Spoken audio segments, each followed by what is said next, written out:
To jest zeszyt szkolny, który należał do Henryka Enocha. Prosty zeszyt w linie, w środku jest odręcznie napisany tekst, jest miejsce, data, zadanie, rozsypywanka słów. Henryk Enoch był żydowskim chłopcem, który urodził się w Oświęcimiu w 1932 roku i 1 września 1939 roku, jak każdy wówczas 7-latek, miał pójść do szkoły, ale wybuchła II wojna światowa. Niemcy, którzy zajęli Oświęcim, po miesiącu wcielili go do III Rzeszy, przemianowali na Auschwitz. Dzieci polskie, i katolickie, i żydowskie, nie mogły już chodzić do szkoły. Do szkół mogły chodzić wyłącznie dzieci niemieckie. Tymczasem widzimy tutaj daty z połowy 40 roku. Jest pytanie, jak to było możliwe, że Henryk jako żydowskie dziecko w Oświęcimiu mógł się uczyć. Otóż Henryk uczęszczał na tak zwane tajne komplety, na lekcje prowadzone w tajemnicy przez przedwojennych polskich nauczycieli i nauczycielki. Nauczycielką Henryka była pani Jadwiga Marciniak. Prowadzenie takich tajnych kompletów było zakazane przepisami niemieckimi, za to można było trafić do obozu koncentracyjnego. Zresztą to właśnie spotkało męża nauczycielki Henryka, pana Stefana Matlaka, który przed wojną uczył matematyki i śpiewu. On został aresztowany, trafił do obozu koncentracyjnego, najpierw do Dachau, następnie do Mauthausen i tam zginął. I mimo tego, wiedząc to, Jadwiga Marciniak nadal prowadziła te lekcje, uczyła dzieci katolickie i żydowskie. Obok Henryka wśród tych dzieci żydowskich znamy też dwa nazwiska: Ania Lerhaft i Ruchla Eisen. Historia Henryka niestety nie ma szczęśliwego zakończenia, jak w przypadku większości żydowskich dzieci podczas Holokaustu. Na początku 1941 roku Niemcy zaplanowali wysiedlenie wszystkich żydowskich Oświęcimian. Miało to związek z planami niemieckiego osadnictwa. Auschwitz miał się stać tak zwanym Musterstadt, takim modelowym ośrodkiem niemieckiego osadnictwa właśnie na wschodzie. Dodatkowo też Niemcy budowali w tym czasie fabrykę syntetycznego paliwa i kauczuku w Monowicach, część kompleksu Auschwitz. I aby zrobić miejsce dla osadzanych tutaj inżynierów niemieckich i ich rodzin, ludzi, którzy budowali tą fabrykę, postanowiono wszystkich ludzi stąd wysiedlić.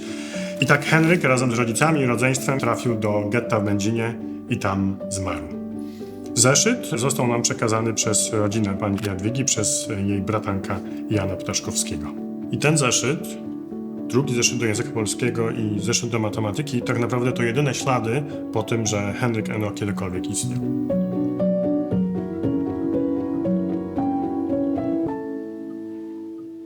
Oświęcim, 14 listopada 1969 roku. Z okazji Twych urodzin życzę Ci, kochana Elinko, dużo słonecznych i pogodnych dni.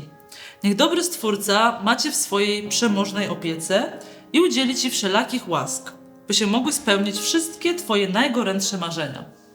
Tę wiązankę szczerych życzeń przesyłam wraz z serdecznymi pozdrowieniami z kraju Twojego dzieciństwa. J. Marciniakowa. Trzymam w ręku tę zwykłą, jednocześnie niezwykłą kartkę urodzinową, wysłaną z Oświęcimia w 1969 roku przez panią Jadwigę Marciniak do Izraela, do Holonu, do osoby imieniem Elina Kuperman. Elina urodziła się w Oświęcimiu zaraz po wojnie w 1949 roku. Była córką Reginy i Salomona Kupermanów. Oboje byli ocalałymi z Holokaustu. Regina została wyzwolona w niemieckim obozie Bergen-Belsen. Salomon przeżył na terenie dzisiejszego Uzbekistanu razem ze swoim bratem. Po wojnie wrócili do Oświęcimia, założyli rodzinę i na świat przyszła Elinka. Elina w swojej klasie w szkole podstawowej była jedynym żydowskim dzieckiem, które chodziło do szkoły. I tam języka polskiego uczyła ją zwykła postać związana z Oświęcimiem, pani Jadwiga Marciniak. Niezwykła nauczycielka, uczyła ponad 30 żydowskich i nieżydowskich dzieci. Po wojnie wróciła oczywiście do nauczania przy tablicy i w jej klasie znalazła się Elinka, córka Reginy i Salomona. Między dziewczynką i nauczycielką zawiązała się jakaś taka niezwykła więź, która spowodowała, że po wyjeździe Eliny z Oświęcimia w roku 1962 jej rodzina jako jedna z ostatnich rodzin wyemigrowała z Oświęcimia do Izraela. Pani Jadwiga i Elina pozostały ze sobą w kontakcie. Wysyłały sobie na przykład kartki z życzeniami urodzinowymi, kartki na imieniny, na różnego rodzaju święta, czy to katolickie, czy te żydowskie. Elina też opisywała swoje początki w Izraelu, to jak się tam czuje, co jest dla niej innego, nowego niż w kraju, który znała właśnie ze swojego dzieciństwa. Także ta więź trwała tak aż do śmierci pani Jadwigi Marciniak w roku 1981. Pani Elina dzisiaj oczywiście jest na emeryturze, mieszka cały czas w Izraelu.